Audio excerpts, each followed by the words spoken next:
muuqaalkeenan maanta waxa uu ku saabsanaan doonaa applicationada ugu fiican ugu horeyntiisa ciid mubaarak saaxiibayaal mar labaadka waynu soo laabanay saaxiibayaal waana idin xiisay waxayna halkii ka sii wadi doonaa hayaankeenii YouTube mar saddexaadka si toos ah aynu bilaabano muuqaalkeena hadaba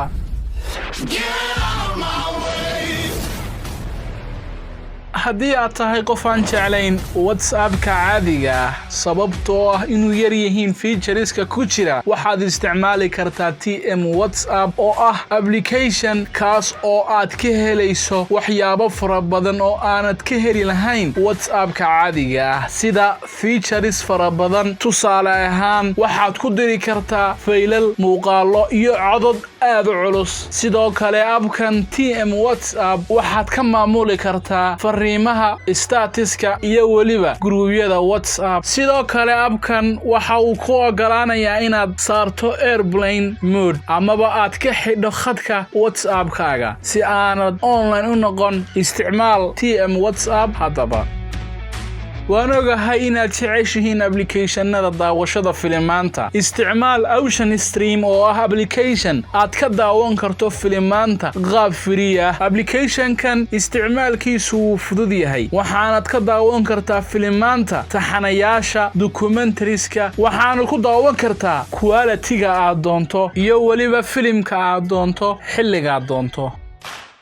haddii aad jeceshahay inaad u dirto sawiraan saaxiibkaaga kula jooga amaba inaad ku shubato kombiyuutarkaaga adiga oo aan quality-ga ama tayada sawirka luminahayn dabcan waxaad isticmaali kartaa Snapdrop oo ah application aad si fudud ugu diri karto sawiraanta si fudud la soo deg abka doorana qofka aad u dirayso isticmaal hadaba Snapdrop inaan ka bixin mowduuca sawiraanta haddii aad jeceshahay sawiraanta la saarto shaashada ee kala duwan isticmaal Nothing But Wallpaper oo ah application aad ka helayso kaliya sawiraan qurux badan oo aad saaran karto shaashada taleefankaaga isticmaal hadaba abkan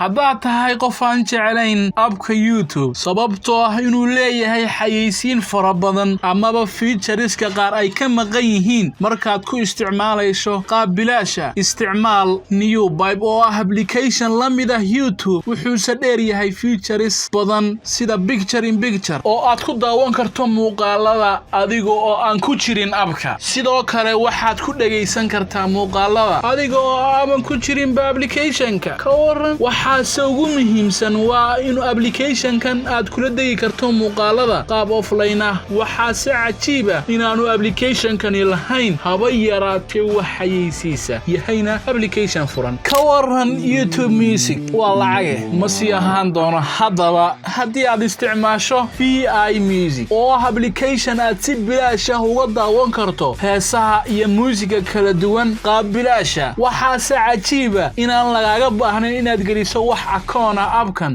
mana laha waxaysiisa si fududna waxaad uga baari kartaa heesaha una dhageysan kartaa qaab fudud isticmaal hadaba VI Music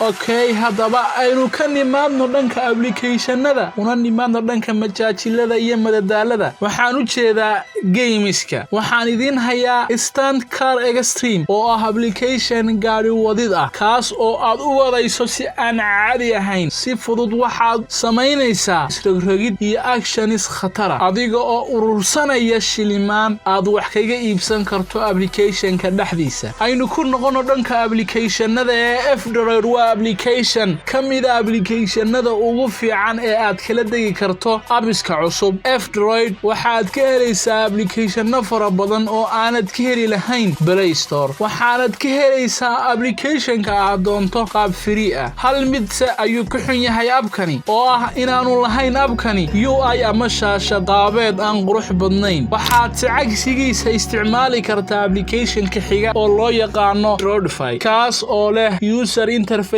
ka qurux badan lana mid ah shaqo ahaan F-Droid kaas oo aad si fudud uga degi karto applicationada kala duwan qaab bilaash ah haddaba haddii aad jeceshahay inaad update garayso applicationada aan ku jirin Play Store waxaad isticmaali kartaa APK Updater oo ah application aad ku update garayn karto applicationada aan ku jirin Play Store si fududna waxaad uga helaysaa abkan versionska cusub iyo updateska kala duwan ee applicationada aan ku jirin Play Store amaba aad kala degtay labadii barnaamij ee F-Droid iyo Droidify